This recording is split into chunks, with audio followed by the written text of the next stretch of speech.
বলছেন, স্পোক্স পার্সনরা বলছেন, কি কথাটা বলে। আজকে অনেকদিন বাদে অনেকের অনুরোধে আমি ফার্স্ট টাইম লাইভে কয়েকটি ছোট ছোট কথা বলতে এসেছি। যদি আপনারা ধৈর্য ধরে শোনেন আমি কৃতজ্ঞ থাকব। আমি গতকালও দেখলাম বিজেপি ভোট লুট করে ক্ষমতায় এসছে, এটা আমরা সবাই জানি।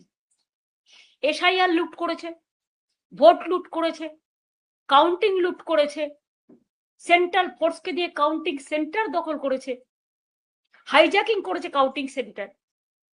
তা সত্ত্বেও আমরা কিন্তু বলেছি যে ঠিক আছে, একটা নতুন সরকার যেভাবেই হোক এসছে, একদিন তো প্রমাণ হবেই, এবং প্রমাণ আমাদের কাছেও আছে, তারা কাজ করুক। কিন্তু কাজের বদলে আমি দেখছি সুস্থ মানুষকে অসুস্থ করে দেওয়ার একটা প্রবণতা চলছে। মহা সন্ত্রাস, এমন সন্ত্রাস শুরু হয়েছে যে যারা আমাদের পক্ষে, যারা আমাদের সাথে আছে, আমাদের কর্মীরা, সহস্র কর্মীদের বিনা কোনো কেস থাকা সত্ত্বেও, এবং যে কেসের কোনো ভ্যালু নেই, কোর্টের অর্ডার না থাকা সত্ত্বেও, তাদের দিনে দুপুরে চুরি, ডাকাতি, ধর্ষণ, গাঁজা, এই সমস্ত নানা রকম বাজে বাজে কেস দিয়ে, যার সাথে কেসের কোনো সম্পর্কই নেই, তাদের লকআপে ঢুকিয়ে দেওয়া হচ্ছে, ঘর বাড়ি জ্বালিয়ে দেওয়া হচ্ছে, অনেক সাধারণ মানুষ ঘর ছাড়া, অনেক তৃণমূল কংগ্রেসের কর্মীরা ঘর ছাড়া। এবং সবচেয়ে দুঃখের ব্যাপার হচ্ছে, যারা তৃণমূল কংগ্রেসের সিম্বলে জিতে, আমার সই করার সিম্বলে জিতে, তারা আজ বলছেন 2023-এর পরে নাকি এই পার্টির কোনো অস্তিত্ব নেই, আমাদের 2027-এর অক্টোবরে আবার ইলেকশন করার কথা, এখন নয়। কারণ এটা 22 সালের সিদ্ধান্ত, ওয়ার্কিং আমাদের প্লেনারি সেশনে কনস্টিটিউশন সংশোধন করে কনস্টিটিউশনে এটা বলা আছে, পার্টির কনস্টিটিউশনে। এবং যদি 2023-এই পার্টির রেকগনিশন শেষ হয়ে যায়, তাহলে 2026-এ আপনারা ইলেকশনে দাঁড়ালেন কি করে? সিম্বলটা তো আমি দিয়েছিলাম, অল ইন্ডিয়া তৃণমূল কংগ্রেসের চেয়ারম্যান হিসেবে জোড়াফুল সিম্বলটা, এবং পার্টির নামটা তো আমি দিয়েছিলাম, সই করেছিলাম। আপনাদের নামগুলো আমার অফিস থেকে গেছে সই করা অবস্থায়, এবি ফর্ম জমা হয়েছে, ইলেকশন কমিশন অ্যাকসেপ্ট করেছে, তবেই না দলের প্রার্থী হয়েছেন। আর আজকে জিতে গিয়ে, যেহেতু বিজেপি নানান ছলে বলে কৌশলে কঠোরতায় নির্বাচন কমিশনকে সাথে নিয়ে ভোট লুট করে, নাম কেটে, নানা রকম অছিলায় সেন্ট্রাল ফোর্সকে দিয়ে একটা ভোট লুট করেছে, 2 মাসও ধৈর্য ধরতে পারলেন না, 2 মাসও ধৈর্য ধরতে পারলেন না, এত তাড়াতাড়ি দলের সাথে বেইমানি করে চলে গেলেন। আর বেইমানি করারও তো একটা সীমা থাকা উচিত। পার্টির সাথে বেইমানি না করে, যে পার্টিটা আপনাদের কাছে জন্মদাত্রী মা, আপনারা তো সরাসরি বিজেপি করছেন। এখন বিজেপি করবেন আর তৃণমূল বলবেন, এটা তো হতে পারে না, কারণ তৃণমূল কংগ্রেসের আদর্শ বিজেপি বিরোধী। মনে রাখবেন, আমাদের একটা আদর্শ আছে, আমাদের একটা নীতি আছে। আপনারা যারা বেইমানরা, গদ্দাররা, বিজেপির কাঁধে কাঁধ মিলিয়ে তাদের কথা মতো চলছেন, বিজেপি স্পন্সর যারা, তারা আমি বলবো, যদি সাহস থাকে, বুকের পাটা থাকে, যান গিয়ে বিজেপিতে গিয়ে জয়েন করুন, আমাদের কোনো আপত্তি নেই। তবুও বুঝবো আপনারা বিজেপিতে চলে গেছেন। বিজেপিতে থেকে দল ভাঙার চক্রান্ত, ভাবেন কি যে আমি মরে গেছি? ভাবেন কি আমাদের কর্মীরা মরে গেছে? ভাবেন কি অল ইন্ডিয়া তৃণমূল কংগ্রেস মরে গেছে? মনে রাখবেন, আপনার পক্ষে আছে বলে সরকার, আপনি তাকে দিয়ে নির্বাচন কমিশনের কাছে কমপ্লেন করিয়ে আপনি সিম্বল কেড়ে নিতে পারেন। যদিও আমরা জানি সিম্বল আপনার পক্ষে যাবে না, কিন্তু ধরে নিলাম যদি ভ্যানিশ কুমার বাবু আমাদের পার্টিকে ফিনিশ করার জন্য ইলেকশনটাও করেছেন, যদি সিম্বল দিয়েও দেয়, তাতে কি যায় আসে? সিম্বল সেটাই হয় যেটা সাধারণ মানুষ গ্রহণ করে, তৃণমূল কংগ্রেসরা গ্রহণ করে। আমি এই সিম্বল দিয়ে 1 মাস 22 দিনের মাথায় আমি কিন্তু লড়াইটা করেছিলাম, তখন আমি সিম্বলটাও কাউকে চেনাতে পারিনি। আর এখন দরকার আমি গলায় সিম্বলটা ঝুলিয়ে মানুষের কাছে যখন বেরোবো আপনারা কি আমার কণ্ঠরোধ করতে পারবেন? অত সস্তা নয়। হ্যাঁ, কণ্ঠরোধ করতে গেলে আপনাদের আমাকে প্রাণে মেরে ফেলতে হবে। তার তো চেষ্টা কম করেননি। কাকে মারেননি? মহুয়াকে অ্যাটাক করেছেন, অভিষেককে অ্যাটাক করেছেন, কল্যাণকে অ্যাটাক করেছেন, আমার বাড়িতে হামলা করেছেন। আমাদের অনেকে যারা আমাদের সহকর্মী তারা লক আপে পড়ে আছে, মাটিতে শুয়ে আছে, কাউকে কোমরে দড়ি বেঁধে, কাউকে পায়ে শেকল বেঁধে, কাউকে মাথা নেড়া করে, কারো মাথায় কপিল ঢেলে আমাদের কি বলে সমস্ত নানা রকম কিছু ঢালছেন, গায়ে নানা রকম কিছু ছুটছেন, বলতেও লজ্জা লাগে। বাচ্চারা মিড ডে স্কুলে ডিম পায় না, আর আপনারা হাট্টিমা টিম করে বেড়াচ্ছেন। এটা বাংলার কালচার কোনোদিন ছিল না। আমরাও ক্ষমতায় 15 বছর ছিলাম, আমি কখনো পুলিশকে দিয়ে এই কাজটা করাইনি। বিজেপির নিজস্ব সংগঠন নেই বলে I am sorry to say, এটাই আসল সত্য যেটা আমি জেনেছি। আইসিদের দিয়ে ব্লক প্রেসিডেন্টের কাজ করাচ্ছেন, এসপিদের দিয়ে জেলা প্রেসিডেন্টের কাজ করছেন, এটা তাদের কাজ নয়। আমি মনে করি তাদের কাজ মানুষকে আইন শৃঙ্খলা দেওয়া, রক্ষা করার দায়িত্ব নেওয়া, মানুষকে রক্ষা করা, শান্তি দেয়া, স্বস্তি দেয়া, শক্তি দেয়া, ভরসা দেয়া। ভরসার বদলে আপনারা কি করছেন? সন্ত্রাস। কেন পুলিশ গিয়ে বলবে? আমি তো জানি যারা গেছে, গাড়ি নিয়ে এসছি চলুন, হয় যার নাম বলছি তার সাথে গিয়ে জয়েন করুন, আর তা না হলে লক আপে চলুন। যারা সহ্য করতে পারেনি ন্যাচারালি, আমি তাদের দোষ দিই না। তাদের সম্পত্তি আছে, তাদের পরিবার আছে, তাদের সম্পদ আছে, তাদের লাগেজ আছে, তাদের ব্যাগেজ আছে, তাদের নানা রকম ব্যাপার আছে। নিশ্চয়ই যার যার পরিবার ভালো থাকুক, এটা আমি চাই। কিন্তু আপনারা মনে রাখবেন আমাদেরও পরিবার আছে। তৃণমূল কংগ্রেস পরিবারটা বৃহত্তর পরিবার, মামাটি মানুষের পরিবার। তাদের ছেড়ে আপনাদের মতো আমি মাথা নত করব না, আমার দলও করবে না। এটা মাথায় রেখে কাজ করবেন। আর বিজেপি পার্টিকেও বলি, লুট করে এতগুলো সিট পাওয়ার পরেও আপনারা এত সন্ত্রাস করছেন, কবে সন্ত্রাস বন্ধ হবে? নির্বাচনী আনন্দ তো 2 মাস হয়ে গেছে, এতদিন ধরে তো উৎসব চলে না। অন্য উৎসব করতে দেন না, অন্য কাউকে রেড রোডে প্রোগ্রাম করতে দেন না, অন্য কাউকে, এই তো রাম মন্দির কত টাকা দিয়ে মানুষ বানালেন, কত সোনা, কত রূপো, কত দান, কত ধ্যান, আর আজকে राम का नाम आपने बदनाम कर दिया, हिंदुत्व का नाम पे खेला और हिंदुइज्म को आपने फिनिश किया। যেমন দেখছেন না, প্রণামী থালা থেকে শুরু করে, প্রণামী বাক্স থেকে শুরু করে সব রাম মন্দির, সবটাই নাকি ওদের সম্পদ। এবং ডিজিটালে যারা কথা বলতে চায় ইউটিউবে, একটু বিরোধিতা করলে তাদের সঙ্গে সঙ্গে অ্যারেস্ট করা হচ্ছে এবং এফআইআর করা হচ্ছে। লক্ষ্মীর ভান্ডার যারা পেতেন 2,46,00,000 প্রায়, আজকে 1.5 কোটির ওপর মা বোনেদের নাম প্রায় কেটে দিয়েছে শুনছি। তারা হাহাকার করছেন।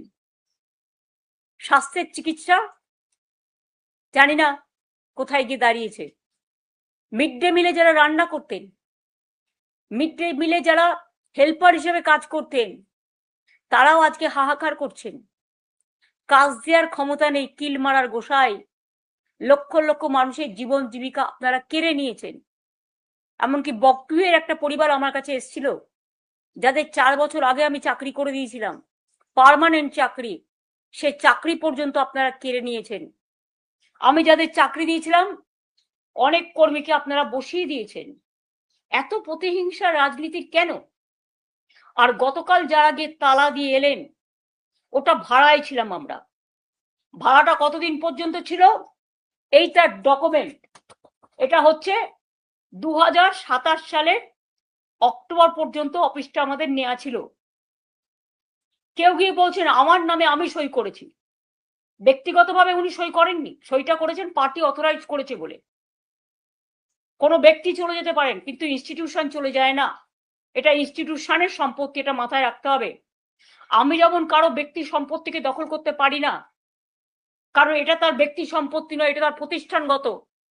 তেমনি আমাদের সম্পত্তিও, মামাটি মানুষের সম্পত্তিও কেউ জোর করে দখল করতে পারে না। আর যারা বলে বেড়াচ্ছেন টাকা পাননি, তারা দেখুন তো এই চেকগুলো প্রতি মাসে মাসে কারা দিয়েছে। আমরা যদি না দিয়ে থাকি তাহলে আমাদের কাছে এত ডকুমেন্ট কোত্থেকে এলো? দেখুন দেখুন দেখুন, মেনটেনেন্স করি আমরা, প্রতি মাসে 1 লাখ টাকা করে ভাড়া দিই আমরা চেকে, ইলেকট্রিসিটি বিল দিয়ে আমরা, কর্পোরেশনের যা যা লাগে দিই আমরা। আর আপনারা গিয়ে সেন্ট্রাল ফোর্সকে নিয়ে গিয়ে তালা দিয়ে দিচ্ছেন। একটা বাড়ি তালা দিতে পারবেন, কিন্তু মনে রাখবেন হৃদয়কে কখনো তালা দেওয়া যায় না, মানুষের হৃদয়কে। কাজেই প্রস্তুত থাকুন আগামী দিন ইন্ডিভিজুয়াল কারো বিরুদ্ধে। আমার কোনো রাগ, আমার কোনো ক্ষোভ নেই।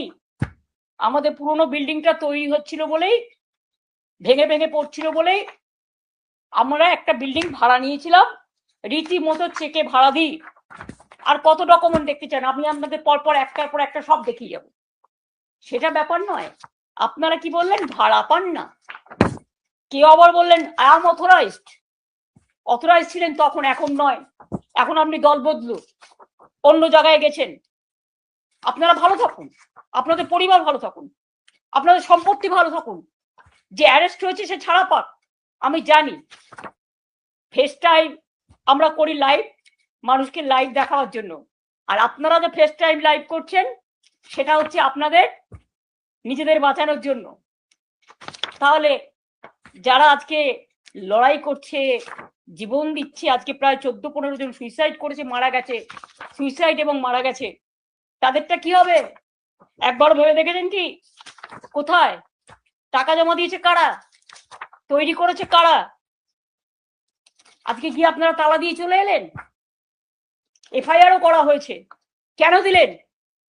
এবং আজকেই তার জন্য কাউকে পদত্যাগ করতে হলো। আসল ঘটনা তা নয়। উনি অনেকদিন ধরেই আমাকে বলছিলেন পদত্যাগ করবেন, কারণ ওনার ছেলে গিয়ে অলরেডি হাত মিলিয়েছেন। আমার তার জন্য কিছু বলার নেই, ভালো বুঝেছে হাত মিলিয়েছে, তাদের লাগেজ ব্যাগেজ থাকতে পারে, কিন্তু আমি তো হাত মেলাবো না। আপনারা একজন কোথায় গেলেন কি না গেলেন, I don't care, I ignore all of you. কারণ আমি নেতা চাই না, আমি কর্মী চাই। আমি সাধারণ মানুষের ভালোবাসা থেকে যেন বঞ্চিত না হই। আমার কারো বিরুদ্ধে কোনো ক্ষোভ বা কোনো দুঃখ নেই। এবং মনে রাখবেন আর একটা কথা, আমি কিন্তু কখনো যেমন উতলাও হই না, আমি কিন্তু হাসি মুখে যে কোনো সংকট কাটিয়ে যাবার লোক। কারণ ছাত্র রাজনীতিতে আমার হাতে খড়ি এবং সংগ্রাম করাটাই আমার জীবন। সংগ্রামী লগ্নে আমার জন্ম হয়েছে, তাই সংগ্রামী লগ্ন যতদিন থাকবো ততদিন মনে রাখবেন এই সংগ্রামী লগ্ন থেকেই লড়াইটা করব। কেউ কেউ আবার মৃত্যুও কামনা করছেন, শুনেছি ফোন করে করে বলছেন কদিন আর বাঁচবে। আরে আমি এখনো অনেক দিন বেঁচে আছি,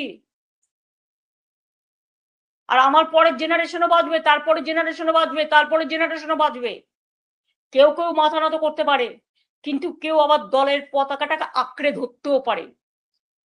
আমরা যেমন তৈরি করি, আমরা নতুন করে গড়ি, এটা আমাদের অনেক বেশি শক্তি। এবং এই মানসিক শক্তি আমরা পেয়েছি মানুষের থেকে। এই বাংলার মাটিতে দীর্ঘদিন ধরে, আমি ছোট্টবেলা থেকে আমার ছাত্র রাজনীতি থেকে রাজনীতি করি, বাংলার স্বার্থে কোনোদিন বাংলা ছেড়ে আমি যাইনি। রেল থেকে শুরু করে, বাংলা থেকে শুরু করে সবকিছু আমার করা, আমার মানে মানুষের করা। আপনাদের আশীর্বাদ দোয়া পেয়েছিলাম, শুভেচ্ছা পেয়েছিলাম বলেই করেছিলাম, আগামী দিনেও করব। বিশ্বাস রাখুন, ভরসা রাখুন। বাট এটুকু জেনে রাখুন, যারা আজকে দুর্দিনে আছেন তারাই তৃণমূল কংগ্রেসের সোনার খনি। আর আপনারা যারা বেইমানি করে লাগেজ ব্যাগেজ নিয়ে বিজেপির আশ্রয় জায়গা নিয়েছেন, প্লিজ দয়া করে আর যাই করুন, মানুষের সাথে বিশ্বাসযোগ্যতা, মানুষের সাথে বিশ্বাসঘাতকতা করবেন না। নিজেদের বিশ্বাসযোগ্যতা মানুষের কাছ থেকে হারাচ্ছেন। আপনারা এই সিম্বলে জিতে এসছেন, আর আজকে বিদ্রোহী। কিসের বিদ্রোহী? ইলেকশনের আগে পর্যন্ত বিদ্রোহ ছিল না? 15 বছর আপনারা এমপি ছিলেন, এমএলএ ছিলেন, মিনিস্টার ছিলেন, সবটাই পেয়েছেন। কই আমাকে তো কখনো কিছু বলেননি। আমি তো কাউকে কোনোদিন কারো ব্যাপারে ইন্টারফেয়ারও করিনি। সাধারণ মানুষ জেনে রাখুন, এমন ঘটনাও ঘটেছে, বিজেপি অ্যারেস্ট করবে ভয়ে মধ্যরাতে আমার বাড়িতে এসছে। আমি তাকে 10 দিন আমার এখানে খাইয়ে দাইয়ে সুস্থ রেখেছি, যাতে সে কোর্টে বিচার পায়, আশ্রয় পায়। আমার কোনো রাগ বা ক্ষোভ নেই, তারা ভালো থাকুক, তাদের পরিবার ভালো থাকুক, আমি চাই। কিন্তু মনে রাখবেন, আমাদেরও একটা পরিবার আছে, স্বার্থপর পরিবার নয়, স্বার্থ ত্যাগ করার পরিবার। আজকে যারা আমাদের সাথে আছে তাদের নামে অনেক উল্টোপাল্টা বলে বেড়াচ্ছেন। 10 বার করে সিআইডি ডাকছে, সিবিআই ডাকছে, ইডি ডাকছে, বলছে वफादारी का जरूरत क्या है। अरे वफादारी का ही तो जरूरत है। আসল মানুষ তো সেই যে মানবিকতাকে সত্য বলে গ্রহণ করে। আসল মানুষ তো সেই যে দুর্যোগে লড়াই করে দাঁড়াতে পারে। আসল মানুষ তো সেই যে দুরন্ত বেগে দৌড়তে পারে। আসল মানুষ তো সেই যে পাশবিকতা নয়, মানবিকতাকে ভালোবাসে। আসল মানুষ তো সেই যে রাষ্ট্রীয় সন্ত্রাসের বিরুদ্ধে রুখে দাঁড়ায়। আজকে সবার কাছে অনুরোধ করবো, যারা রাত দিন পাহারা দিয়ে রাত জেগেছেন, অনেক ধন্যবাদ। আজকে কাউকে তো দেখতে পাচ্ছি না, কেউ প্রতিবাদ করছেন না। বাংলার মাটি তো প্রতিবাদের মাটি, বাংলার মাটি প্রতিহিংসার মাটি নয়। বাংলার সংস্কৃতিটাকে কি আমরা সবাই ভুলে গেলাম এত তাড়াতাড়ি? রবীন্দ্রনাথকে ভুলে গেলাম, নজরুলকে ভুলে গেলাম, আবুল কালাম আজাদকে ভুলে গেলাম, বাবা সাহেব আম্বেদকরকে ভুলে গেলাম, বিরসা মুন্ডাকে ভুলে গেলাম, ভগৎ সিংকে ভুলে গেলাম, নেতাজি সুভাষচন্দ্র বোসকে ভুলে গেলাম, রামকৃষ্ণকে ভুলে গেলাম, স্বামী বিবেকানন্দকে ভুলে গেলাম। এ কি চলছে? আজকে সংবিধানের কোনো গুরুত্ব নেই। রাষ্ট্রীয় সন্ত্রাস, বিচারের জায়গাটা বন্ধ হয়ে গেছে। বিশ্বকবি রবীন্দ্রনাথ ঠাকুর বলেছিলেন না, বিচারের বাণী নীরবে নিভৃতে কাঁদে। কোনো জায়গা থেকে বিচার পাওয়া যাচ্ছে না, পুলিশ এফআইআর দিচ্ছে না কোর্ট বলা সত্ত্বেও, যাকে তাকে মারছে এবং অত্যাচার করছে। পুলিশ কেউ গেলে ফোন করে বলে দিচ্ছে বিজেপিকে, বিজেপি কর্মীরা বলছে রাস্তায় রাস্তায় যে আমাদের সব জানিয়ে দেবে, এবং কি সাপ্লাই করছে যেটা বিজেপিকে দিতে হবে সেটাও করে দিচ্ছে, বলে দিচ্ছে। আরে এগুলো না করে মানুষের খাবার জিনিস মানুষকে দিন না। যে বাচ্চাদের মিড ডে মিল বন্ধ করে দিয়েছেন, ডিমটা প্রোটিন, কেউ নিরামিষ খেলে আমার কোনো আপত্তি নেই, কিন্তু গ্রামের বাচ্চারা মিড ডে মিলটার জন্য স্কুলে যায়। মনে রাখবেন, এইটার জন্য বাচ্চারা স্কুলে যায়। এবং প্রাইমারি এডুকেশনে আমরা ড্রপ আউট রেট 0 করে দিয়ে এসেছিলাম। আজকে মিড ডে মিলের কত হাজার হাজার কর্মী আছে যারা রান্না করে, যারা খাওয়া দাওয়া তৈরি করতে সাহায্য করে, পরিষ্কার করে। কত আইসিডিএস এর মা বোনেরা আছে যারা প্রেগনেন্ট মাদারদের দেখে। কত আশার কর্মীরা আছে সারাক্ষণ কাজ করে। কত সেলফ হেল্প গ্রুপ আছে যারা মিড ডে মিল চালায়। আপনাদের আইডিয়া আছে? আজকে রাস্তায় গেলে দেখি শুনছেন হকাররা ভাবছে কখন আসছে বুলডোজার। মানুষ জিনিস কিনতে গেলে জিনিস পাচ্ছে না। অনেকে আমাকে বলেছে বাজারে গেলে ঠিক মতো সবজি পাচ্ছে না ন্যায্য দামে, মাছ পাচ্ছে না ন্যায্য দামে, সব উধাও হয়ে গেছে। সেদিকে চিন্তা দিক সরকার, আমাদের পুরো সমর্থন পাবে। আমি কনস্ট্রাকটিভ ওয়ার্কে কখনো বিরোধিতা করি না। শুধু তৃণমূলকে কি করে শেষ করা যায়, আর তৃণমূলকে কি করে মারা যায়, আর তৃণমূলের বেঈমানদের সাথে নিয়ে কিভাবে তৃণমূলের অফিস দখল করতে হয়, আর তৃণমূল কংগ্রেসের কর্মীদের অ্যারেস্ট করতে হয়, কি করে সন্ত্রাস করতে হয়, হামলা করতে হয়, এসব না করে আপনারা মানুষের দিকে লক্ষ্য দিন, আমাদের পুরো সমর্থন পাবেন। আর যিনি আজকে মুখ্যমন্ত্রী হয়েছেন, আমার অনেক শুভেচ্ছা থাকবে, কিন্তু এটা আমি নিশ্চয়ই বলবো না যে আপনি মুখ্যমন্ত্রী হয়েছেন বলে আপনি তৃণমূলটা করেননি। আপনিও কংগ্রেস করতেন একদিন, আপনিও নির্বাচনে অনেকবার হেরেছেন, এবং আপনার জন্য আমি বারবার যেতাম আপনার কেন্দ্রে, সেটা আমার কর্তব্য ছিল, এর জন্য আমি কোনো কৃতিত্ব নিচ্ছি না। এবং আপনিও প্রায় 10-11 বছর তৃণমূল কংগ্রেসের এমএলএ হিসেবে আপনি মন্ত্রী ছিলেন, কখনো ট্রান্সপোর্ট মিনিস্টার, কখনো ইরিগেশন মিনিস্টার, কখনো 6টা জেলার দায়িত্বে ছিলেন, জেলা পরিষদ, গ্রাম সভা, পঞ্চায়েত তৈরিতে সাহায্য করেছেন, এবং সাহায্যের হাতও বাড়িয়েছেন, সাহায্যের হাতও নাড়িয়েছেন। আমি কিন্তু সবটাই জানি। হলদিয়া ডেভেলপমেন্ট বোর্ড থেকে দীঘা ডেভেলপমেন্ট বোর্ড, সবটাই তো আমাদের সরকার আপনাদের দিয়ে চালিয়েছে। তা হঠাৎ আজকে মাত্র ৩-৪ বছরের মধ্যে যারা সাধু তারা আপনাদের সাথে গিয়ে সাধু হয়ে গেল, আর যারা কোনোদিন কিছু পায়নি, লড়াই করেছে, তাদের পেছনে লেগে রাষ্ট্রীয় সন্ত্রাস করাচ্ছেন। একটা কথা মনে রাখবেন, man poses, god disposes. Atrocities করবেন না, এটা কিন্তু একদিন ফিরে আসতে পারে। মনে রাখবেন, every action has a reaction. আপনারা যত অ্যাট্রসিটিস করবেন আমরা কিন্তু তত বাড়বো। আর ২, ২১শে জুলাই হবে শহীদ স্মরণে। আমরা পারমিশন চেয়েছি, কোনো প্রোগ্রামেই আমাদের পুলিশ পারমিশন দিচ্ছে না। একবার ভাবুন তো, কেন ইমাজিন যে একটা পুলিশ কখনো বলতে পারে যে up to August no rally will be allowed in Kolkata central and north? আরে এ আবার কি কথা? টোটাল গণতন্ত্রটাকে কন্ট্রোল, গায়ের জোরে ব্ল্যাঙ্ক অর্ডার। এখানে কোনো 144 নেই, এখানে কোনো কমিউনাল রাইটস নেই। তো কেন করছেন এসব? শুধু তৃণমূল কংগ্রেসের প্রোগ্রামটাকে ভেস্তে দেওয়ার জন্য? শুনুন, রিকশায় দাঁড়িয়ে প্রোগ্রাম হলেও প্রোগ্রাম আমাদের হবে, এবং আপনারা ট্রেনে আসতে দেবেন না, বাসে আসতে দেবেন না, বেরোতে দেবেন না। আমি সব কারসাজি জানি, কিন্তু একটা জিনিস জেনে রাখুন, হৃদয় যখন নাড়া দেয় না, কোনো বাধাই কোনো বাধা মানে না। দেখবেন রবীন্দ্রনাথ ঠাকুরের ভাষাতেই ২১শে জুলাই হবে, বাঁধ ভেঙে দাও, বাঁধ ভেঙে দাও, বাঁধ ভেঙে দাও, ভাঙো সন্ত্রাসের বাঁধ ভাঙো, শহীদ স্মরণে এসো। কোনখানে আসবেন সেটা আমরা পুলিশকে পারমিশন চেয়েছি, পারমিশন পেলে আপনাদের জায়গাটা জানিয়ে দেবো। আর একটা কথা বলি, তৃণমূল কংগ্রেসের, আমি অল ইন্ডিয়া তৃণমূল কংগ্রেসের চেয়ারম্যান হিসেবে, যে আমি অল ইন্ডিয়া তৃণমূল কংগ্রেসটাও যখন যেমন দেখব, আমি ওয়েস্ট বেঙ্গল স্টেট তৃণমূল কংগ্রেসও আমি নিজে দায়িত্ব নিয়ে দেখব। এখন তো আর অন্য কোনো কাজ নেই, আমি এই দলের কাজটাই ভালো করে করব, এবং আমি প্রতিদিন আমার কর্মীদের মিট করি, সুতরাং সবাই জানেন। সুতরাং আমি দলটাকে আরো ভালো করে দেখতে সুযোগ পাবো। আমি যা কমিটি ছিল ২ জনকে অ্যাড করছি নতুন করে, যাতে তারা রেগুলার কাজটা করতে পারে।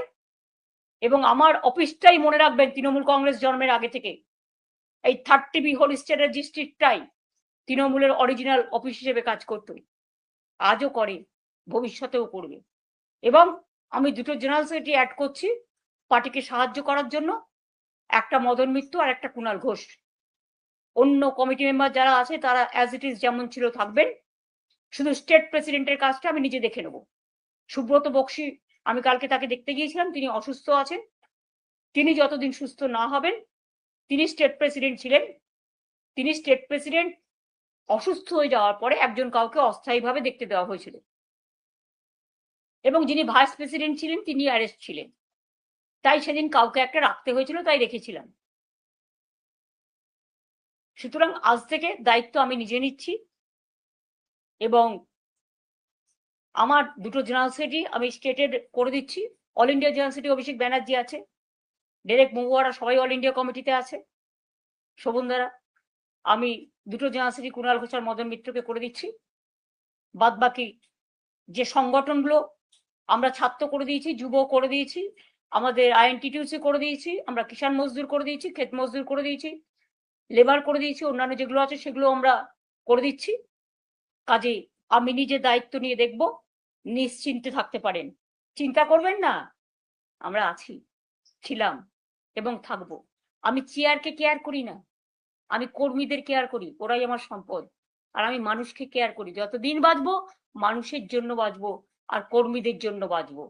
মাথায় রাখবেন, ভালো থাকবেন, সবাই দীর্ঘজীবী হন, সবাই ভালো থাকুন, সবাই সুস্থ থাকুন, সবার আরোগ্য কামনা করছি। শিশুরা ভালো থাকুন, ছাত্র যৌবন ভালো থাকুন। নিট পরীক্ষা নিয়ে অনেক রকম ঝামেলা চলছে, কোনো বিচার আপনারা পাননি, ভ্যাপাম নিয়েও বিচার পাননি, রাম মন্দির নিয়েও বিচার পাননি, প্রণামের বাক্সও চাইছে, কি বাকি আছে? মাত্র 2 মাসে এত লুট? তাহলে ভালো করে সরকারটা চালান, আমি এটুকুই বলবো। অনেক অনেক ধন্যবাদ, thank you so much, thanks much and thanks a lot. জয় হিন্দ, বন্দে মাতরম, জয় বাংলা, জয় তৃণমূল কংগ্রেস। লংতরাইয়ের গুঁড়ো মশলা হোক বা সর্ষের তেল, আমার দেশের প্রোডাক্ট, দেশের স্বাদের আনন্দ। লংতরাই, লংতরাই, রান্নায় তোমাকে চাই।